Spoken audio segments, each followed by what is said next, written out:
What's up? Welcome to the Talk Notes, Beginner Thoughts Talk, Stock Talk. I said I was going to touch up on a few things about the video I just made and some of the hints that Elon dropped in on this. And so Tesla, we could see, maybe that being, I don't know where to start, but the value of the car costs the same, but you can make 5 to 6 times the value of what it's worth by the car doing other things while you're at work. You can have that car go and do deliveries or whatever, and this next gen car will be more like basically autonomous, and there won't be much driving around other than if you choose to drive by it without the full self-driving.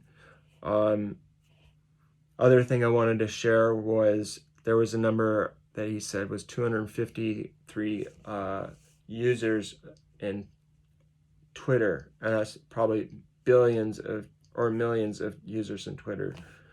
These are just the keys and cookies that I got out of this, hearing this talk. Starship.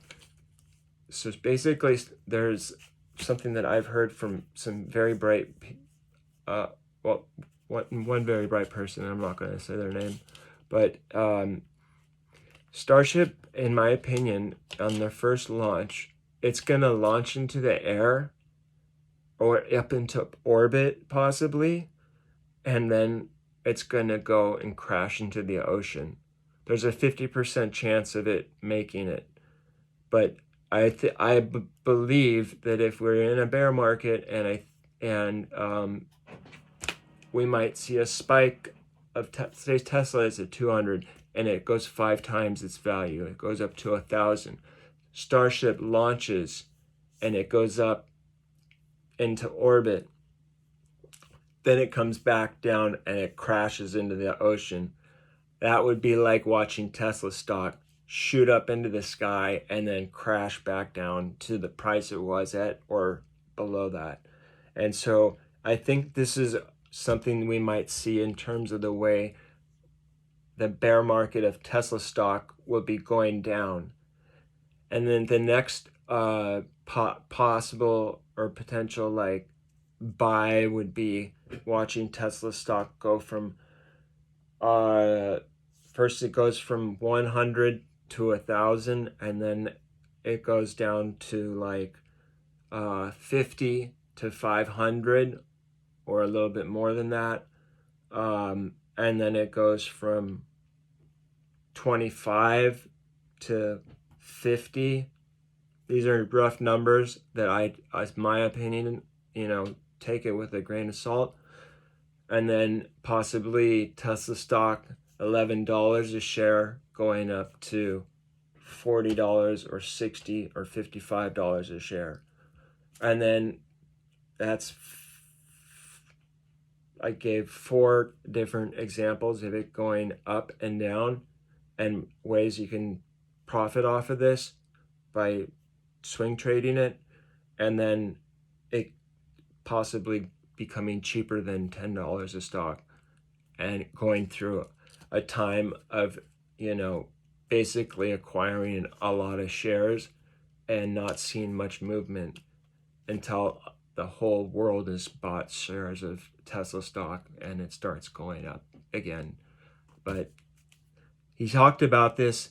Elon Musk said, the stock went up way too fast in the beginning, and a lot of people, including myself, got left out and didn't know what was going on, especially when it was going down, and lost a lot of money. So I'd like to get a chance at coming back and making that money, and I think a lot of other people would like that same chance. And so that is another reason why we're watching Tesla stock move so slowly every single day. If you think about Tesla 2 years ago or last year and how fast it moved each day, you can't even compare the two. It's like watching the stock go in slow motion, and that's a healthy thing in my opinion, because then you're not feeling like I just lost $1,000 and I can't get it back or something like that. It gives you the opportunity, or it gives one the opportunity to be able to get out before it's, you think you're going to lose everything, or you hold on for dear God, or basically hold on while we go through some crazy ass up and down swinging, if you choose to do that. I did that, and it did have a bright ending at the end of it. Tesla stock, don't forget, Tesla stock was at its high $2,500. Something not to forget. That's without the splits being accounted for. So also keep in mind, one should keep in mind that when you hear videos and people talk of Tesla stock and the price of it, ask yourself, are they talking about this pre-split, or has it split already? And then go into the conversation and think about, is this guy credible? Is he telling me the right information? Does this sound kind of like what I've heard before or from other people? And get your information from lots of different sources, and then come up with your own opinion. And I think we are all capable of being the best analysts. There was some notion to think that these analysts know everything, and I watched two of them that I looked up to go totally wrong, and it's impossible to predict the stock and where it's going to go. But I know that there is a possibility of buying Tesla between $40 and $50 a share, and seeing it go up to $500, and getting out and watching it go back down. Or maybe the story that I've been looking at looks like it'll go back down after that. But this has been more information than I thought I was going to say. I hope you watch it to the end, and take notes, and listen to what other people have to say too. I don't make videos that often anymore because I don't have the time, but I hope you enjoyed this. If you like it, push thumbs up. If you don't, that's cool. Have a good day.